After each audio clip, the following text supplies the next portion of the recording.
This is another edition of Success Talk. And this is Dr. Herbert Harris, and we have an incredible guest today, Toni Melvin Whitaker. Wow, Toni, welcome to Success Talk. Thank you. Thank you for having me. Well, I tell you, I've been so excited. We've known one another for a number of years, and it just seems like you are unstoppable. I mean, you're involved with the young people, with the modeling, and so many things going on. This is like a second career for you. Actually, yes, it was like it was like a hobby at one time. While I was having my career going, it was just something to keep me busy on the side. Yeah. And it basically the modeling thing was on the side. The program that I had for young girls kind of like was in addition to working. It went hand in hand with my work. Mm-hmm. So it sounds like a labor of love. Oh yeah, definitely. Yeah. Well, Toni, maybe tell us a little about your background, because you've done so many things in your past. Where did you come from? How did you get started out in life? And how did you end up being Toni Whitaker now? Oh, well, actually, I grew up, all of the schools, Nouveau Elementary, which was the school that was connected to Fayetteville State at the time, the elementary school that was connected to Fayetteville State. And then Washington Drive Junior High, and then went on to E.E. Smith, and then Fayetteville State, where I majored in sociology. And then the first job I had was with the Fayetteville Metropolitan Housing Authority. And I was the director. I was the director of admissions there for 10 years. And it actually started my career in housing, and I stayed in housing for over 32 plus years. Wow. And actually, I probably would have stayed right there at the Fayetteville Metropolitan Housing Authority, but I met a young officer at Fort Bragg, and got married, and we relocated to the Washington D.C. area. And so I left, and after service, I went to graduate school at Howard, and then we left the DC area and moved to the Hartford, Connecticut area, where for a job that he had with Pratt and Whitney United Technologies. And I had tons of relatives there, because most of my relatives migrated to the Connecticut area. So we stayed in Connecticut probably about 13 years, and I continued in housing.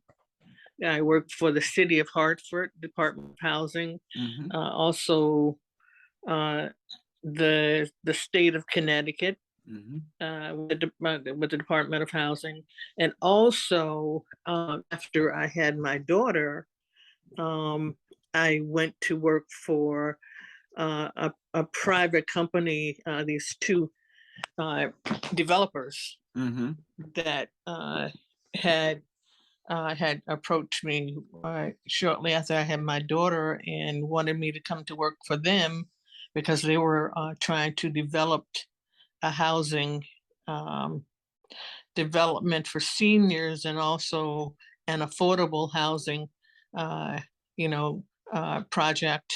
And so I went to work for them. Mhm. And then my husband decided he wanted to leave Pratt and Whitney, Mhm. and he took a job with ExxonMobil. Mhm. And here we relocated to Denver, Colorado. Uh-huh. Uh, so it's been we bounced You travel a lot. I've been Yeah. around. Yeah. Now Yeah, we housing. traveled a lot. Yeah. Yeah, and actually stayed in housing most of the Yeah. time. And Yeah. Now housing is an uh interesting and area I was now. fortunate that, oh yeah, Yeah. yeah. And I just I've been with housing so long that I was in it before Section 8 was actually Mm. uh, developed. I Mhm. was I was I was in it when Senator Brooke, Mhm. who was, the African American senator from Massachusetts, uh, actually put into the development, the Section 8 rules and regulations Mhm. for HUD. Mhm. And I went at then, so that's been a long, Yeah. long time. Now you have a unique, yeah, and maybe I see you had your And phone where so, you could bring your, yeah, and yeah, that's a good shot right there. mhm, Yeah. Uh-huh. Now in mhm, housing, how do you see, because right now you see so much about housing, affordable housing, the housing market booming. How do you see that impacting, like you might say, ordinary people or middle class people? mhm. Um, Actually, there have been has been a lot of have been a lot of problems uh, trying to get affordable housing developed uh, across the country.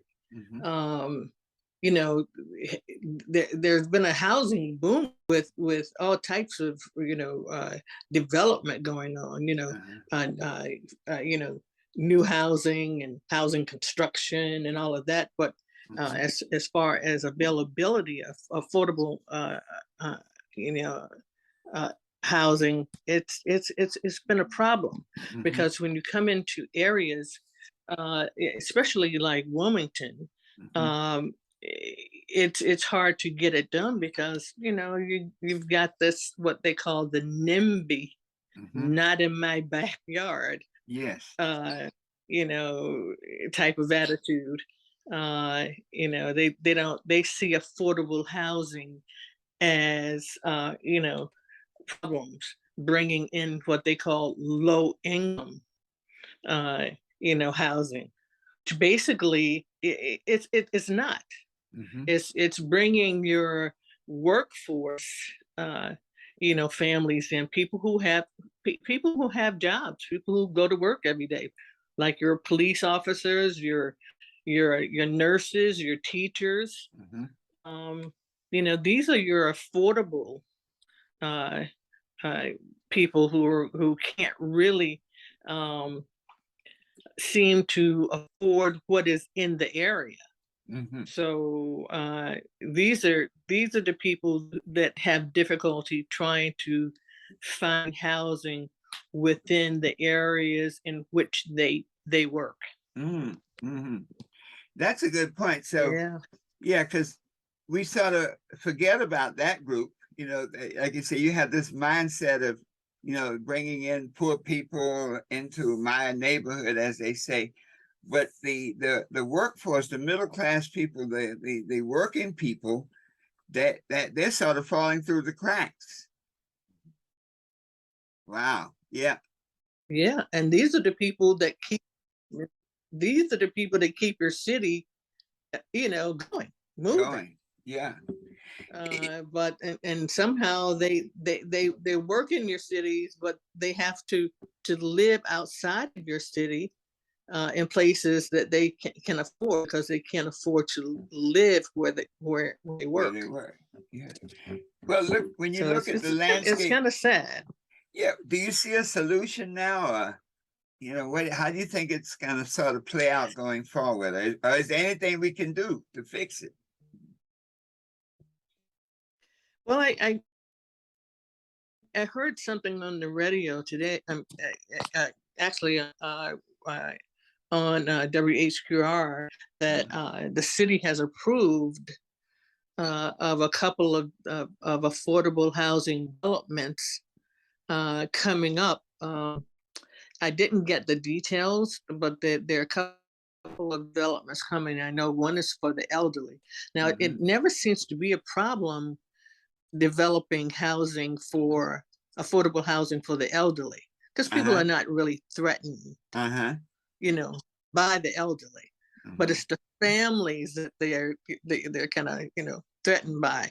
But I think there are a couple of developers that are coming uh, uh, in the near future that's going to be developing two affordable housing developments, and I think from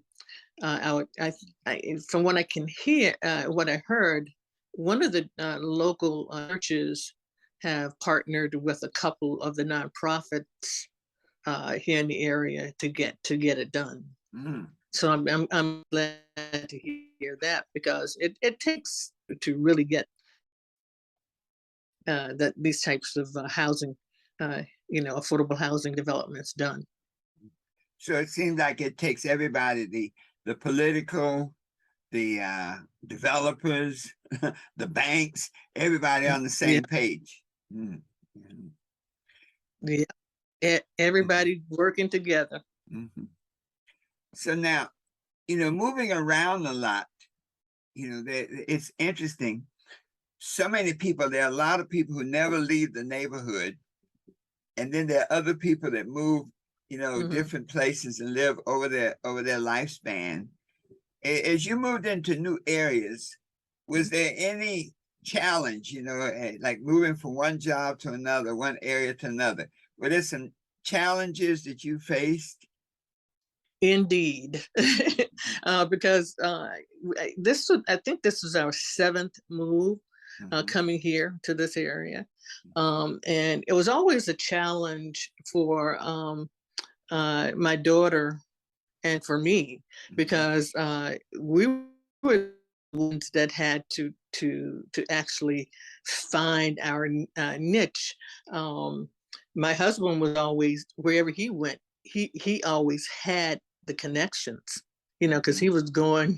His job was always waiting for him. Mhm. Uh, so I had to go in and find, a school, the right kind of school for her, and then I'd had to look for a job for me because a lot of times, it's not easy to transfer or Mhm.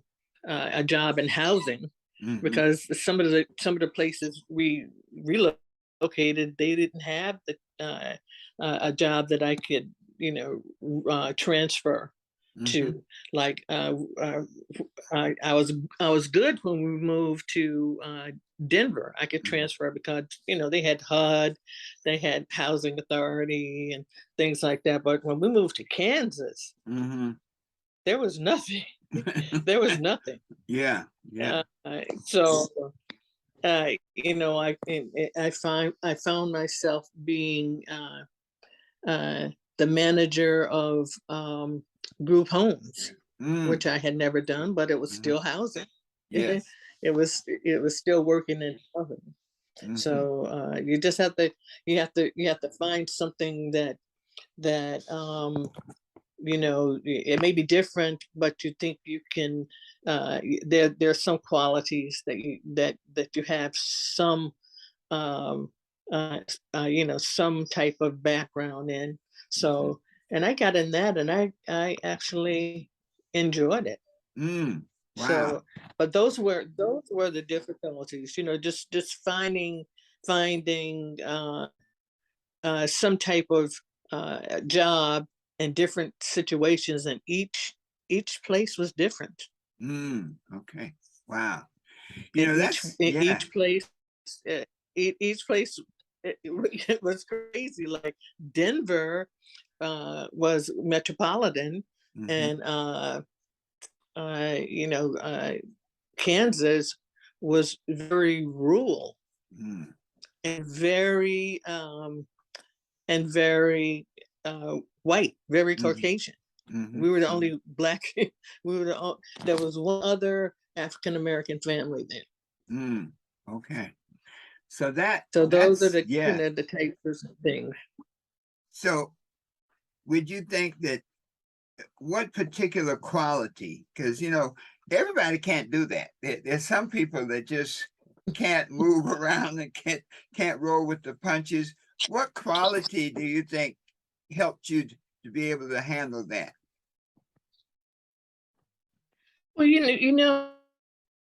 Well, I I um I was very fortunate to grow up with a really close knit family.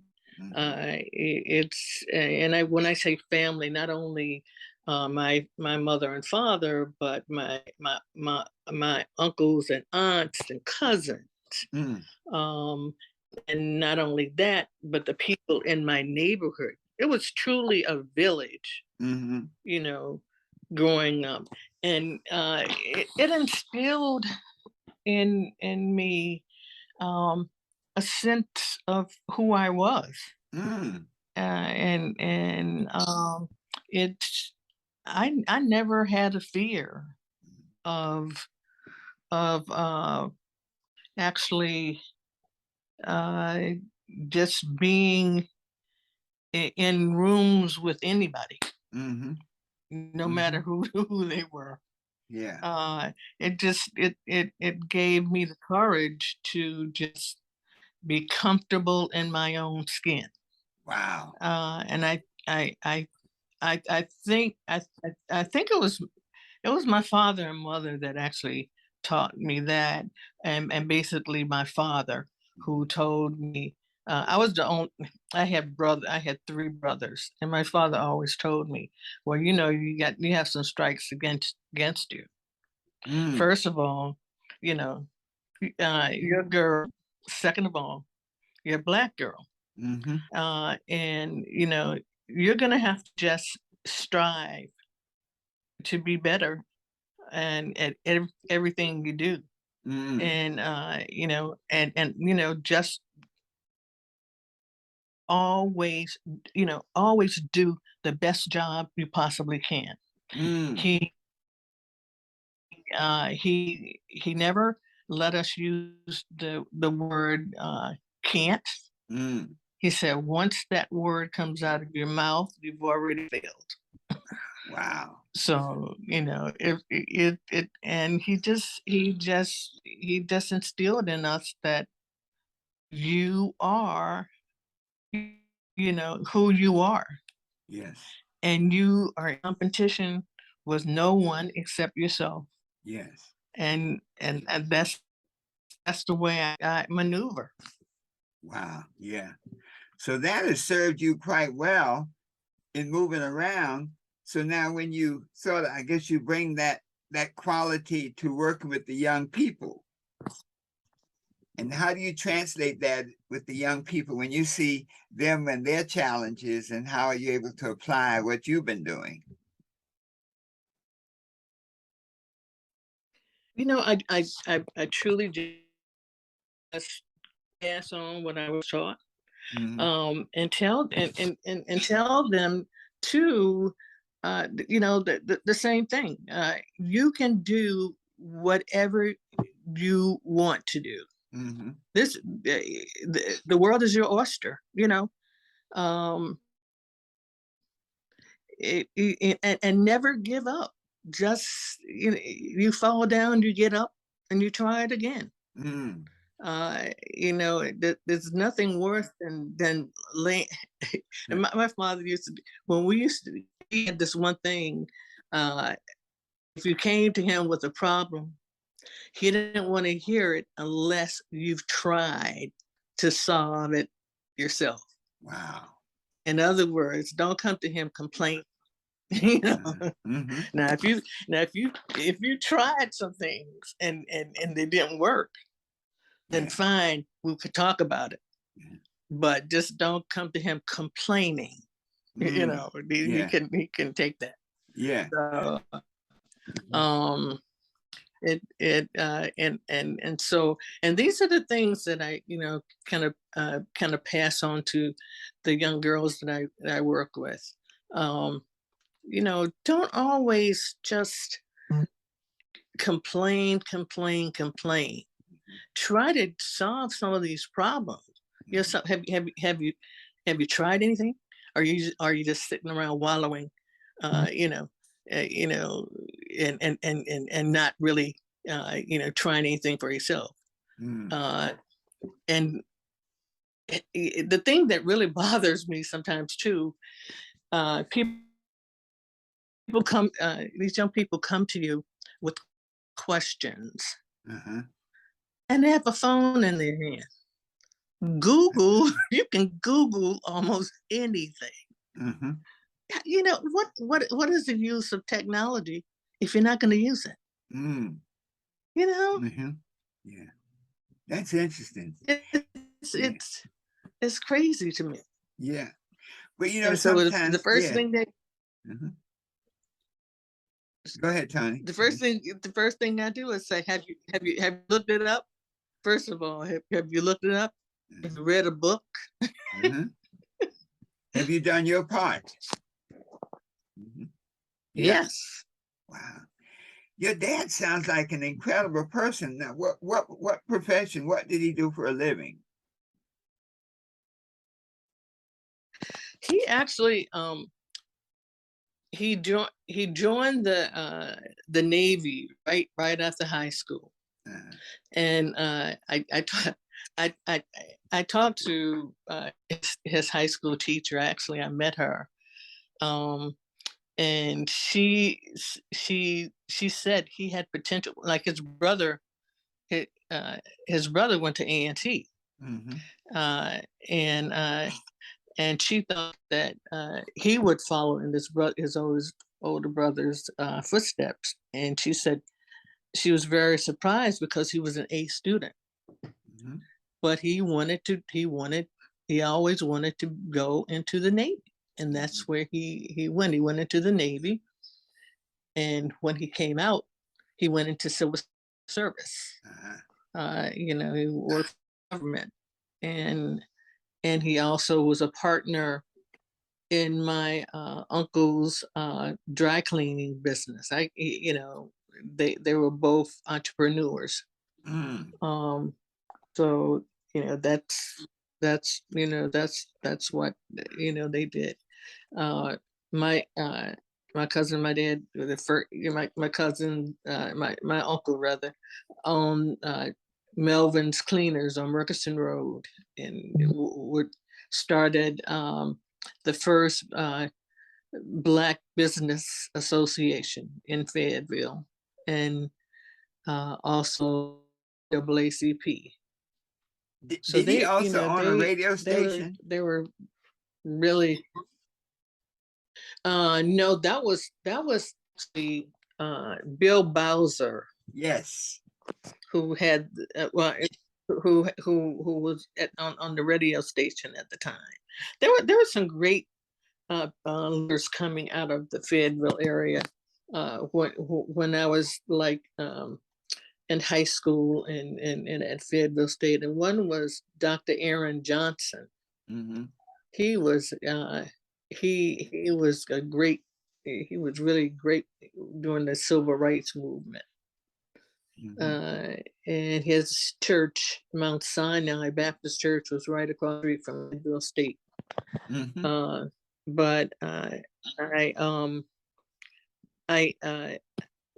I joined his church, and I remember my dad having almost a heart attack, but he was a staunch Methodist.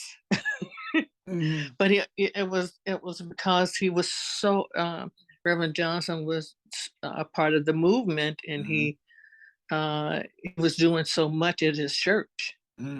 And I remember uh, staying there against my father's wishes, but Hmm. I was a part of helping him develop the uh, the the housing that is now still standing on Murchison Road, the first affordable housing rental apartment Wow. on And this on was there. developed by a So black church. This development was yes. yeah. Wow.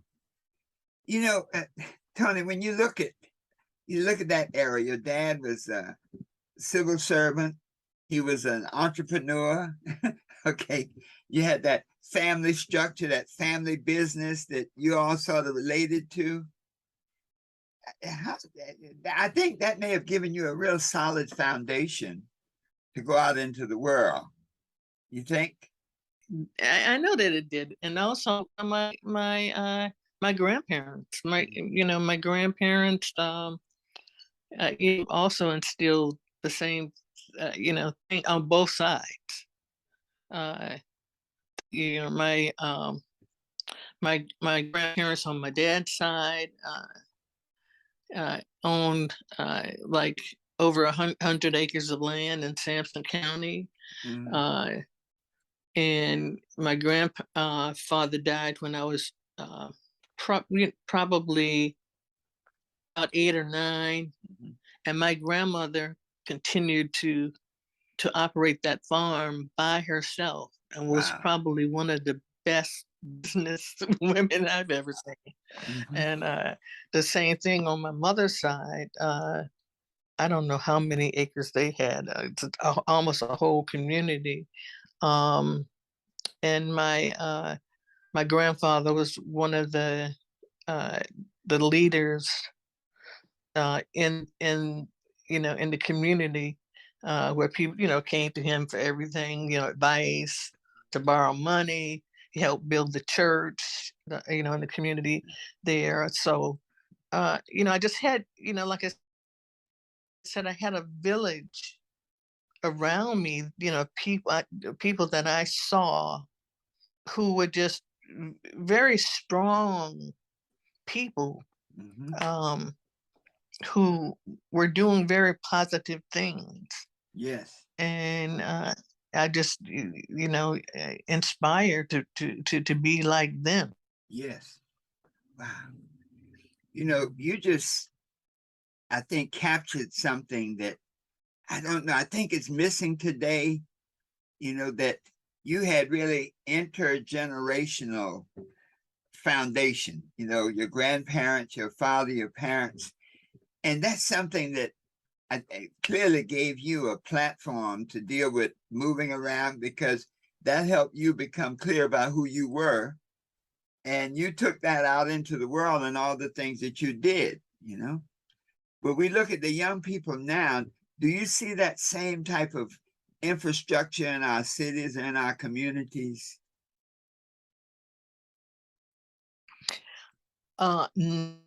No, I don't. Mm, And there are some. I do see some, but not like it used to be. mhm, Um, even when I was growing up, when you saw kids who didn't have that as a part of their their uh, their families, you still had people in the community mhm, that would, kind of um, become like their family, uh-huh, and kind of guide them. And uh-huh, that's what I call a village. But you don't really have that anymore. mm, Um, and every now and then I see, I see some, mhm, but not many. mhm, And that's where we've fallen short, and I don't know where it all started, but mhm, it's lacking. And when you see the grandmother now is like in her 30s and 40s, uh-huh, and and and daughter is looking just like the mother. Uh-huh. Uh, something went wrong. Mm-hmm. Mm-hmm. Uh, we had boundaries. You couldn't do some of you really couldn't do some of the things that these kids are doing now. Mm-hmm. And I see a lot of uh, kids who actually are very disrespectful Mm-hmm. to not only their parents, but to the elders, to their teachers, uh, to anyone who has any type of authority. Mm. Uh, Yeah. we were taught to respect, uh, and we don't you don't see that anymore. Wow. And so as I, and I look at this context in which you were raised, and I see it kind of makes sense now, this whole initiative to help the girls, help them with the life skills, to help them with the living skills, and Mhm. even the modeling, to help them with appearance. So as you go forward, you are translating that to help them. Uh, what has your been experience with it as you've been building this sort of platform to help the young ladies? How are you doing it, and how are they receiving it?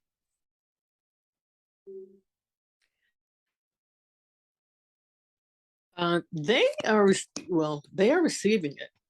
To my surprise, Uh-huh. when I got some pushback at first, Uh-huh. uh, but and those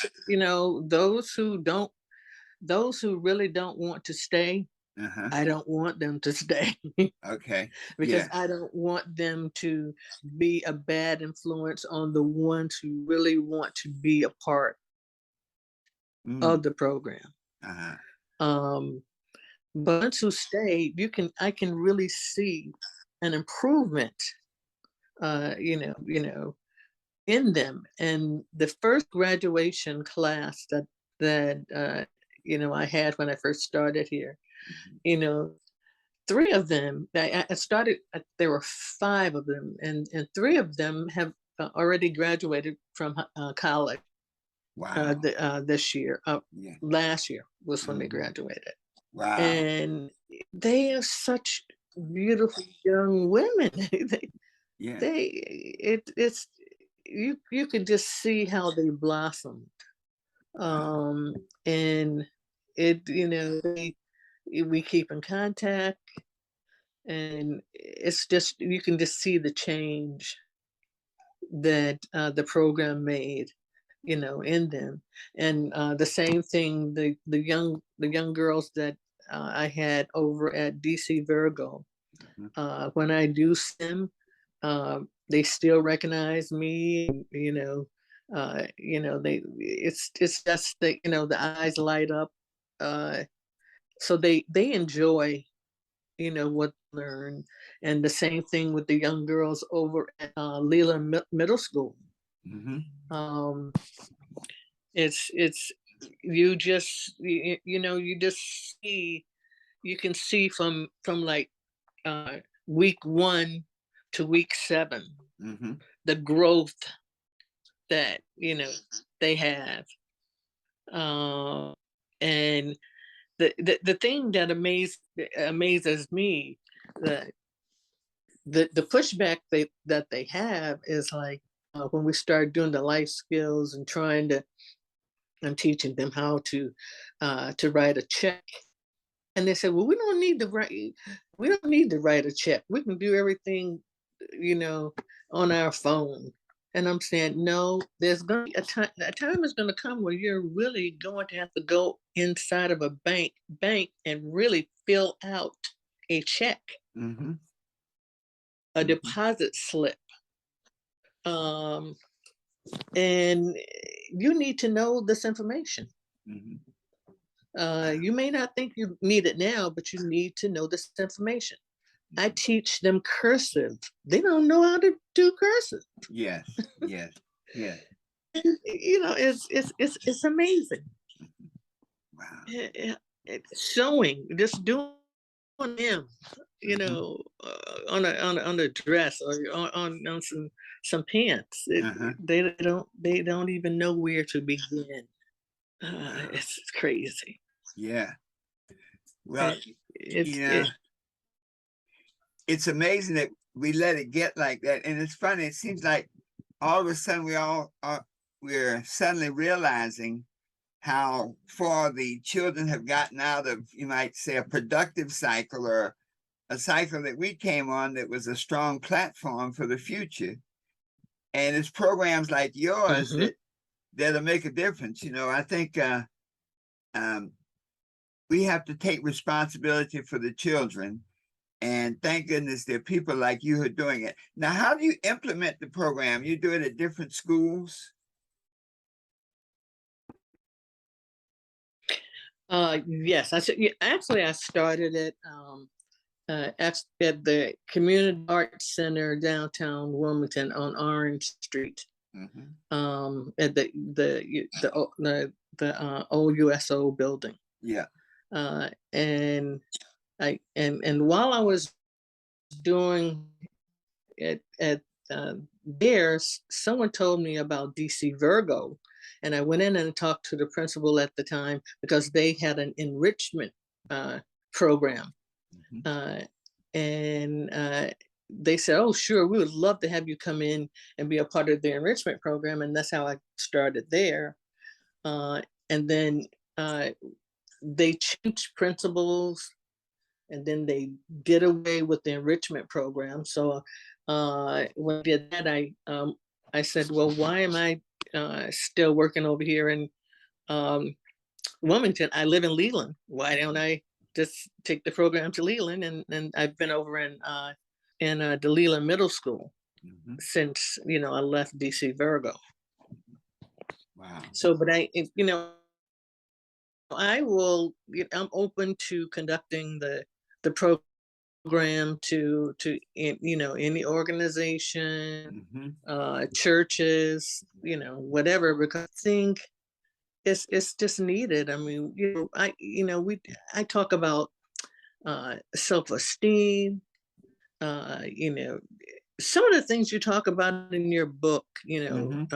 self-image, uh, girl bullying, Mm-hmm. a proper use of the internet. I talk about if we talk about if you're having problems at home, how to deal with it. How to Mm-hmm. who do you go to? Um, and uh, proper clothing for Mm-hmm. your age. Mm-hmm. Uh, this self-esteem issues. Um, we just run the gamut of everything, and even with this self-awareness of how to always uh, you know your be aware of your surroundings, Yes. Yes. and especially now with all this stuff going on with putting stuff on your door, and zip ties and all of this. Uh-huh. They need to understand what's going on in the world. Yes. Wow. Now, thank you for mentioning our book. Have you found it helpful in working with the young people? Yeah, yes, because a lot of what you talk about it really applies to the young people. Mhm. All you have to do is make them aware. um because the principles that you talk about, it's basically talk about focus, Yes. the focus, and I self-discipline. Yes. Yes. Definitely, Yes. definitely that one. uh the one I like, that I apply a lot in my own life, is the law of action. Mm. uh and we I that we have to act more, instead of like putting stuff on the back burner, and so we need to act on it. Wow. And another one that the law of value. That and the other one is the law of relationship. Those four, I really do kind of bring it out in the program. Wow. Because I think that it's especially the law of relationship. I think that's missing in a lot of these young girls' lives. Yeah. Yeah. They don't have they don't excuse me, they don't have relationship with God. They don't have a relationship with themselves. They don't have a relationship with others. Yes. You know, with the peers, the parents. Yes. Really. Yeah. Wow. Well, I'll tell you, Toni, we're right at the end now. If you look back on your life, what would you say is, if you said there was one obstacle, one thing that one challenge you faced, and how did you overcome it? If you could think of one that you faced, and then what you did to overcome that challenge.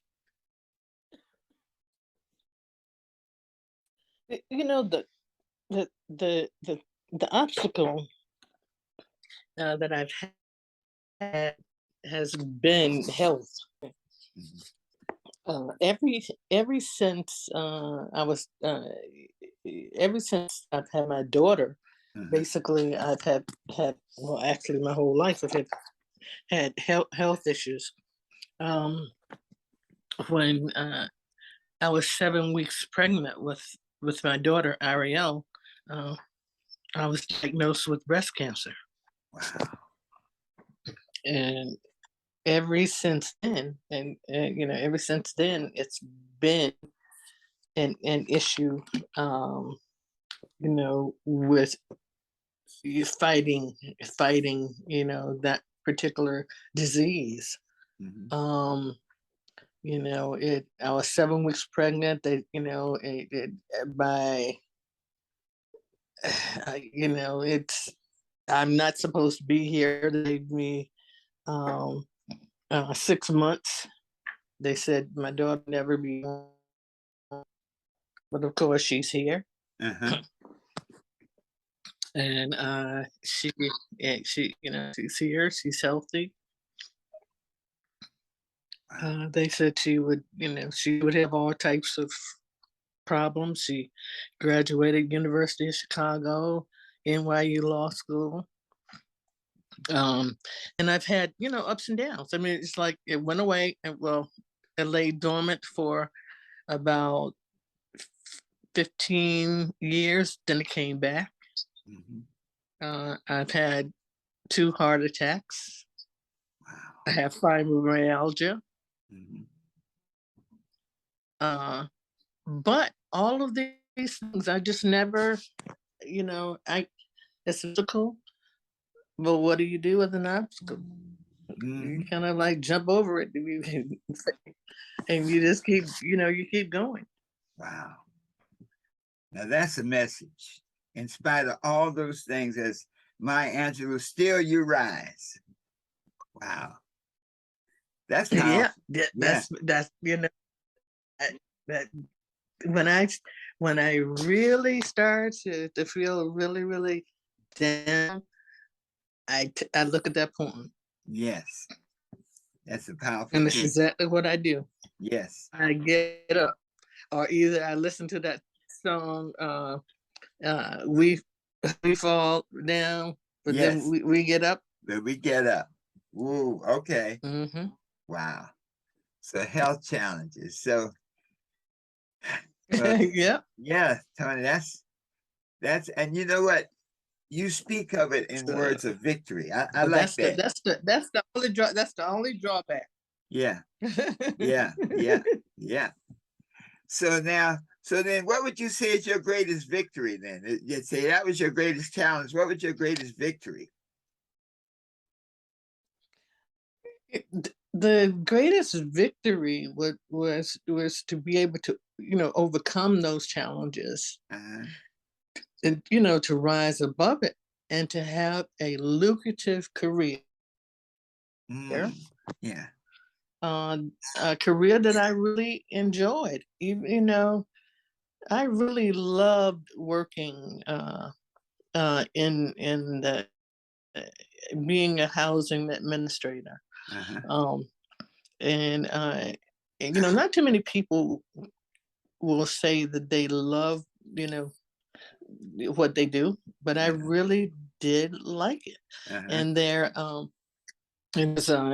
and there there's a a 60 unit, I think it's 60 unit, it may be Uh-huh. 58 or whatever, unit on Rose Hill Road in Fayetteville, uh, called Melvin Place. And that was named in my honor back in the 70s when I worked with the Fayetteville Metropolitan Housing Authority. And I think that's one of the things that I'm most proud of. Wow. Yes. That is incredible. Well, I tell you, Toni, this has been a wide-ranging interview, but I think you have dropped so many nuggets to people who have had barriers, who had obstacles, and how you really got through it, and how you're paying it forward now with the young people. That's incredible. So I thank you Oh so yeah, much. I love it. You love doing it. Yeah. So And you know, I appreciate you. I appreciate you inviting me to come on and and talk about just us girls and what I do. well, and that's the name of your organization, Just Us Girls, right? Mhm. Beautiful. And now what's the modeling? Is that under that same? The modeling is called TMW, Modeling, Production, and Talent. Uh-huh. Okay. Well, I tell you what, thank you for being on. And I think you have, a couple of times when you were talking about overcoming the health is so critical, but even that's under your control. Even though you may have a setback, you keep on riding. And I think that's a tribute to you and to Yep. everything you've really done to your family to give you that clarity of who you were, who you are, and that strength to you've come from strong people who you've seen them go through challenges, and I think that inspired you. Well, is there any last words you'd like to leave with our audience, because you've taken them, let's say you've taken them to school.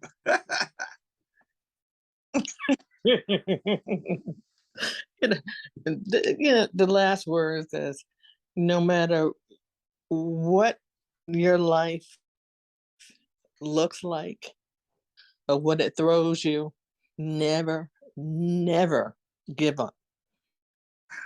Just keep trying, because tomorrow is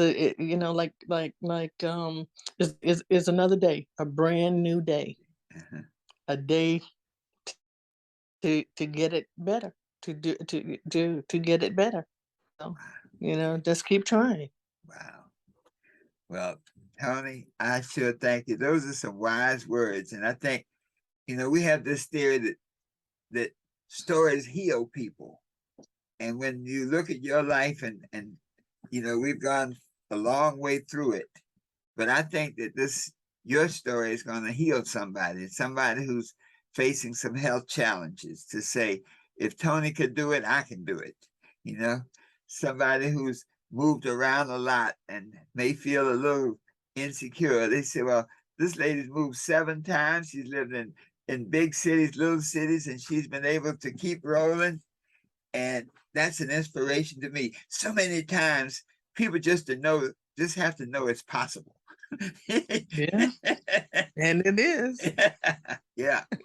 Well, thank you. We're limitless. Limitless. Limitless. Beautiful. Well, Toni, thank you so much. I'll be sharing this with you after I do a little editing on it. But I tell you, folks, this is Success Talk. And what we've been sharing tonight with Toni Melvin Whitaker is success can be in the small things. Success can be in that resilience to face a challenge and as they say the old Timex, to take a licking and keep on ticking. You know, success can be paying it forward. And I think that's what I love. Some people can go through a lot of things and they never think of paying it forward. And so I take my hat off to you and say, let's just us girls, let's keep it working. And anything we can do to help it move, we thank you for the opportunity. And thank you. All right, my dear, have a great, magnificent day, always knowing that the best is yet to come. And so it is.